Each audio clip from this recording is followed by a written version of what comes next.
বন্ধুরা, শুভ বিবাহ সিরিয়ালের আজকের এপিসোডে দেখানো হয়েছে বিয়ের পরেই তেজ আর সুধা মিলে ঠাম্মি দাদুকে প্রণাম করে। তেজের দাদু বলেন, দুজনে একসাথে চলার শপথ যখন নিয়েছো, পিছনে ফিরে আর দেখা যাবে না।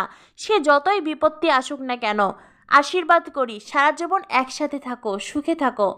তেজের ঠাম্মি তখন সুধাকে বলে, তুমি হলে আমার পরিবারের লক্ষ্মী, বসু মল্লিক পরিবারের যোগ্য বউ।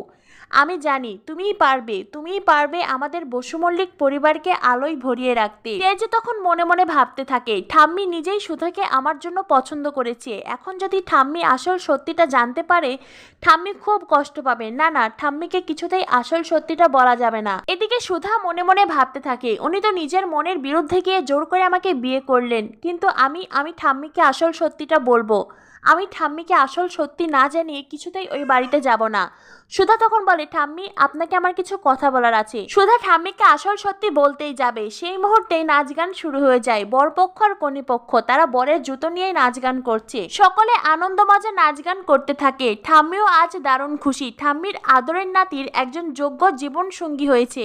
এদিকে দেখা যায় সুধার মা তেজকে মিষ্টিমুখ করাতে চাইলেই তেজ বলে এইসবের কোনো প্রয়োজন নেই। এই বলে গাঁটছড়া সুধার কাছে দিয়ে তেজ ওখান থেকে রেগে সরে চলে যায়। তেজের এমন আচরণে সুধার পরিবার বুঝেই গেছে, নিশ্চয়ই সুধার আসল সত্যিটা জানার পরেই তেজ এমন রিয়াক্ট করছে।